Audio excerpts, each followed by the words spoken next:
Hey everyone, Mr. Sujano here. Yes, I'm still camping, and yes, I've got some more emulation news for you. In this one, we're talking about Nintendo 3DS emulation on Android with Mikage, Skyline and Nintendo Switch Emulator on Android, and the Raspberry Pi Pico. Let's get started. Alright, we'll kick things off here talking about Nintendo 3DS emulation on PC and Android with Mikage. It has been 3 years since Mikage was initially launched, and we have a pretty big news update. Mikage released a video on their YouTube page. I'll leave a link to it in the description below, and I highly recommend checking it out. It is incredibly interesting. Opening a new installation of Mikage brings you through the installation process as if you're using an actual 3DS.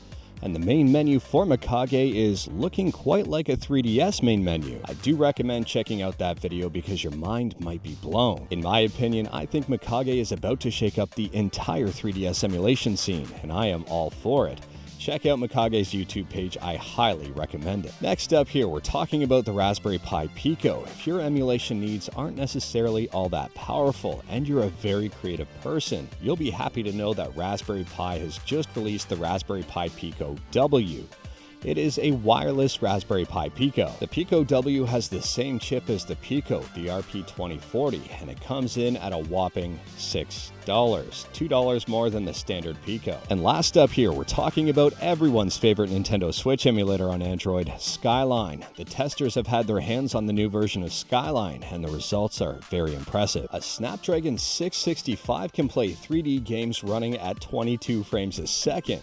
While screen recording, it drops down to 13 frames a second, and while I'm trying to show the video, it freezes completely because my signal out here isn't that great. And if you've got a slightly higher powered device, well, some people had Dead Effect 2 running at 60 frames a second, which is seriously impressive. To download Skyline, head over to skyline-emu.1 and you can click on that download button right on the main page, or you can click on the download button at the very top. And I will also say here, Skyline isn't necessarily a non-demanding emulator. Yes, it requires a ton of performance.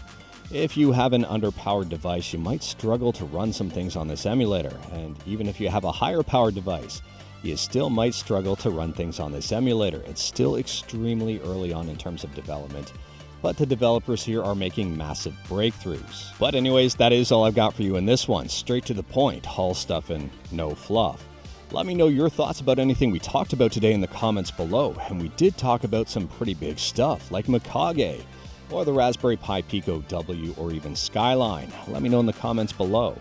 And yes, I'm still recording on the Steam Deck, and yes, my wife is still tending the campfire. On top of all of that, I'm starting to lose daylight here, so I kind of have to end this video. Anyways, if you liked the video, leave a like. If you didn't like this video, leave a like. Hit that subscribe button, check out my other videos. Don't tempt fate, save your state.